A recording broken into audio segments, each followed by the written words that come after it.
खोपोली नगरपरिषद निवडणुकीत परिवर्तन विकास आघाडीचा झेंडा फडकणार असा ठाम विश्वास राष्ट्रवादी काँग्रेस पक्षाचे युवक जिल्हा उपाध्यक्ष दिनेश जाधव यांनी व्यक्त केला।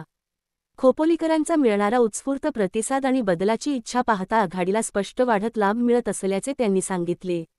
विकास, मूलभूत सुविधा आणि जनतेच्या प्रश्नांवर आघाडी प्रभावीपणे काम करत असल्यामुळे या निवडणुकीत जनता परिवर्तनाचीच निवड करणार असे दिनेश जाधव यांनी म्हटले।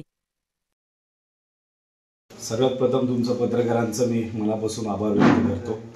खोपोली येऊ घातलेल्या आपल्या खोपोली नगरपालिकेच्या निवडणुका अतिशय चांगल्या पद्धतीने चालू आहेत। तसंच आमचे महाराष्ट्राचे उपमुख्यमंत्री अजितदादा पवार ह्या कोकणचे भाग्यविधाते आमचे आदरणीय तटकरे साहेब आणि खऱ्या अर्थाने गोरगरिबांचा कर्जत खालापूरमधला एक भक्कम आमचं नेतृत्व आमचे आधारस्तंभ आदरणीय सुधाकर भाऊ घारे यांनी दिलेली माझ्यावर खोपोली शहरामधील माझे मित्रपरिवार यांना आपण घरोघरी जाऊन प्रत्येकाला सांगत आहे का बाबा जास्तीत जास्त संख्येने खोपोली नगरपालिकेवर राष्ट्रवादी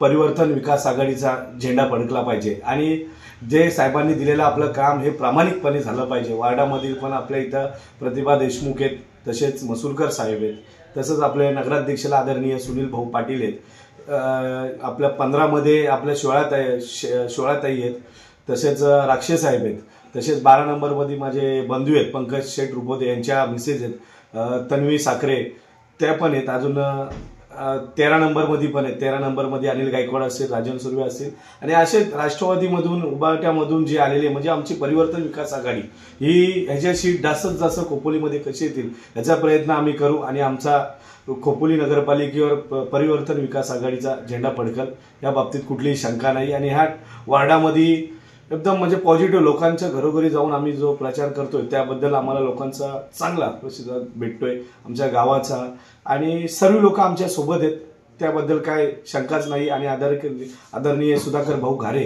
यांच्या मार्गदर्शनाखाली खोपोली नगरपालिकेवर 100% आमचा झेंडा फडकल या बाबतीत काही शंका नाही।